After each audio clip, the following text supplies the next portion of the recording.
যদি কোনোবাই জিনা কৰিছে এণ্ড দেন ৰিগ্ৰেট কৰিছে, আল্লাহে তাক মাফ কৰিবনে নাই চিনচিয়াৰলি ৰিপেণ্ট কৰাৰ পাছত? ফাৰ্ষ্ট এই থটটোৰ পৰা আমি তৌবা কৰিব লাগে যে আল্লাহে মাফ কৰিবনে নাই, কিয়নো Allah's mercy is greater than our sins. দুনিয়াত সকলো গুনাহৰ মাফি আছে যদি তৌবা কৰিলোঁ। যেনেকৈ এটা ডিলিট অপশ্যনে ফাইলত থকা সকলোবোৰ বস্তু ডিলিট কৰি দিব পাৰে, ঠিক তেনেকৈ আপোনাৰ এটা চৰিয়ে তৌবাই আপোনাৰ পাষ্টত হোৱা XYZ সকলোবোৰ গুনাহ মাফ কৰাই দিব পাৰে। সূৰা ফুৰকান আয়াত নম্বৰ 68-70 আল্লাহে ডাঙৰ ডাঙৰ 3টা গুনাহৰ কথা উল্লেখ কৰি কৈছে, والذين لا يدعون مع الله إلها آخر ولا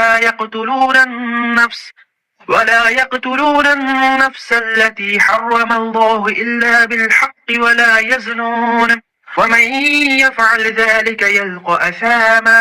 যিজনে শিৰক কৰে, আল্লাহৰ লগত কাৰোবাক শৰীক কৰে, অন্যায়ভাৱে কাৰোবাক হত্যা কৰে আৰু জিনা আনলফুল ছেক্স কৰে, এই 3টা গুনাহ কৰি যদি সঁচা অন্তৰে আল্লাহৰ ওচৰত তৌবা কৰি লয়, দেন আল্লাহে তাৰ সকলোবোৰ গুনাহ মাফ কৰি দিব।